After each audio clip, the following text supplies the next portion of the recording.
oi teman-teman, di sini ada yang rekor galbainya di atas 100 jutaan nggak? Saya 15 aplikasi di total hampir 100 jutaan. Juni 2024 ini bulan ketiga saya galbay.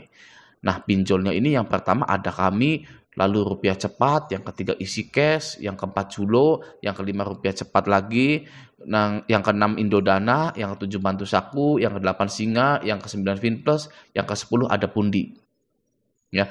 Dan 5 lagi lupa. Gitu. Ya masuk akal sih kalau satunya aja 5 juta. Gitu ya, atau satunya 10 juta, ada kami 10 juta, Rucep 10 juta, ya itu masuk sampai 100 juta. Nah, sedikit info untuk Mas Jepang atau Mas Korea ini ya, yang pertama ada kami ini nggak ada DC lapangannya, lalu rupiah cepat juga nggak ada DC lapangannya juga.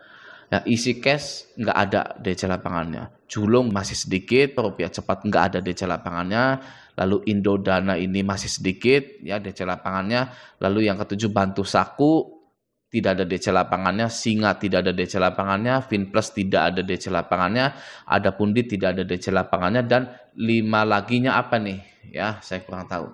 Jadi banyak yang tidak ada DC lapangannya. Gitu ya. Dan yang lebih menariknya lagi kolom komentarnya.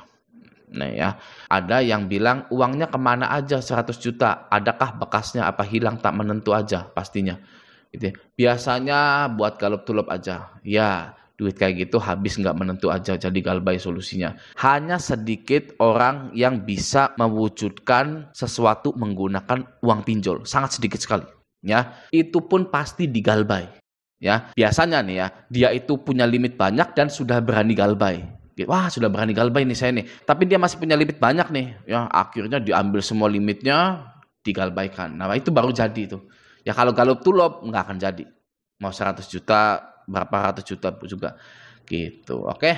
Nah, di sini ada apa nih ya? Ada yang bilang semua sudah digalbay gitu ya. Hanya Finplus yang lolos terlanjur lunas, nggak bisa ajukan lagi. Total nominal lebih kalau 100 juta. Banyak kok Bang, sampai 300 juta pun juga ada. Banyak yang angka 400 jutaan pun banyak kok di es pinjam gitu ya. Ini apa ini ya? Waduh, totalnya 232 juta. Ini ada yang galbay nih. Ya, ada yang galbay sampai 232 juta. Dan ini isinya apa nih? Pinjam yuk, pinjam duit, ada kami, Finplus, dan lain-lain. Ini totalnya 269 juta. Gitu ya. Ya sudah, galbay saja. 269 juta juga. Ya, namanya pinjol kok. Yang terpenting adalah kita mengetahui bahwa orang yang sudah tidak mampu membayar itu tidak akan bisa dipenjara gitu. Oke, lagian juga tidak ada yang lebih besar, tidak ada yang lebih kecil. Ya, Anda galbay 100 juta, ada yang galbay di bank sampai miliaran. Oke, biasa saja ya. Ada yang galbay miliaran, ada yang galbay triliunan. Ya, itu waduh, kelasnya udah beda itu. Ya, itu orang sugih, orang kaya gitu ya. Nah, sekarang begini. Ya, ini kan total 100 juta gitu ya. Ada berita seperti ini. Ya. Fintech Samir sebut anak muda jadi penyumbang terbesar kredit macet. Ya, Selasa 4 Juni 2024. Kemarin gitu ya. Kita baca sebentar di sini.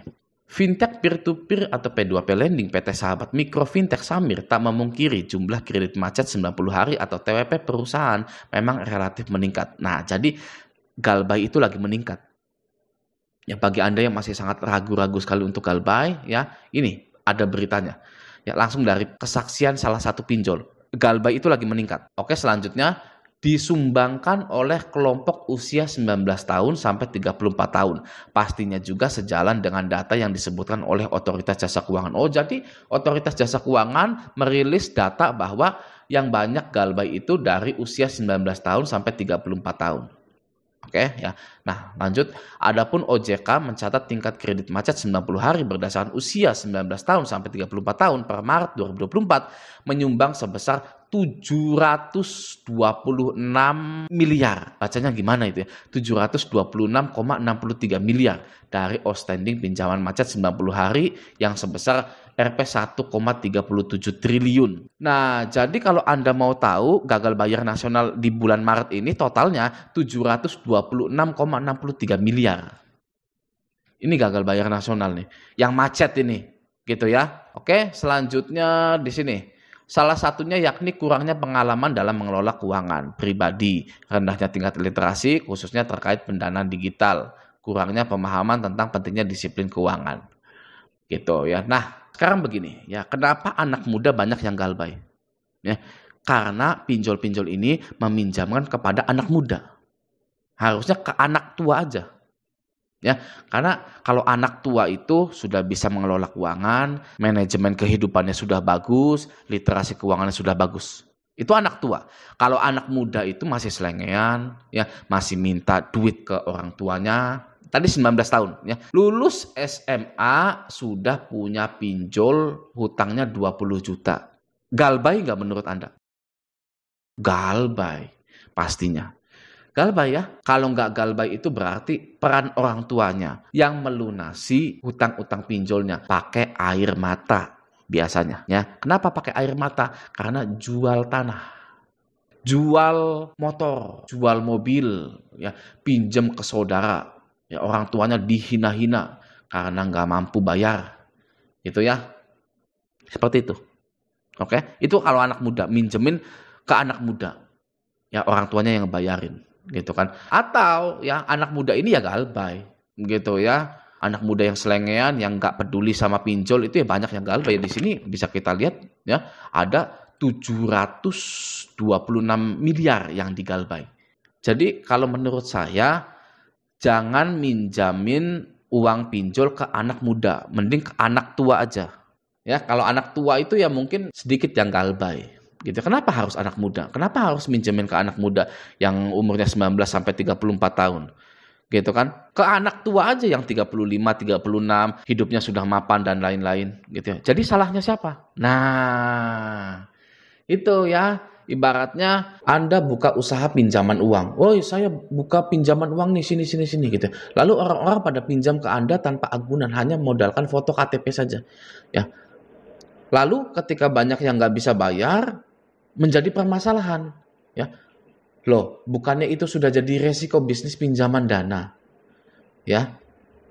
Kalau resiko bisnis toko donat itu kan donatnya busuk, basi gitu ya. Resiko orang yang jualan minuman, minumannya juga basi, esnya mencair. Yang jualan elektronik barangnya pada rusak, ada yang rusak. Yang jualan baju ada yang bolong, gitu ya. Jadi kalau dikata anak muda umur 19 sampai 34 tahun itu banyak yang galbay, yaitu hanya sebatas data saja. Ya, jangan melimpahkan kesalahan kepada rakyat-rakyat Indonesia. Oke? Nah, bagi Anda yang masih berkutat pada penagihan-penagihan dari pinjol, segera ganti nomor Anda. Jangan pernah lagi lihat-lihat penagihan-penagihan dari DC pinjol tersebut. Ya, nah jadi ada beberapa hal yang ingin saya sampaikan di sini tentang uang mi. Yang pertama, uang mi ini kalau digalbay itu tidak sebar data. Ya, taunya dari mana bang? Saya mengalaminya sendiri. Yang pertama saya mengalaminya sendiri. Yang kedua ada teman-teman saya banyak yang galbay di uang mi dan tidak pernah disebar data. Oke ya, saya gagal bayar di uang mi itu di tahun 2021. Waktu itu saya galbay di limit yang pertama itu 2.400.000 dan limit yang kedua itu 2.800.000-an. Nah, kalau di total-total itu 5 juta sekian. Saya galbaykan semua dan sampai sekarang itu belum saya bayar pinjol uang mi ini. Ya. Nah, lalu penagihannya pun uang mi ini tidak terlalu wah gitu, tidak terlalu membagongkan, tidak terlalu menekan, tidak terlalu sadis dan lain-lain. Ya, uang mi ini DC-DC-nya ini sangat-sangat baik sekali ya. Itu yang saya rasakan. Walaupun memang ya banyak penekanan gitu, tapi tidak seperti pinjol-pinjol yang lainnya. Ya, saya dulu pernah berdebat dengan DC pinjol uang mi sampai dia itu mengaku bahwa dia hanyalah outsourcing belaka. Ya, bukan resmi dari uang mi-nya gitu, kayak pihak ketiganya gitu ya. Nah, jadi bagi Anda yang masih ngerawat uang mi, ketika nanti galbay, nah Anda itu tidak akan disebar data. Ya. Dan juga aturan OJK yang mengatur hal tersebut. Ya, kenapa pinjol uang mi atau pinjol legal OJK itu tidak bisa sebar data? Karena mereka tidak diizinkan untuk mengcopy paste apa yang ada di handphone Anda itu, seperti galeri, foto-foto, kontak dan lain-lain. Ya.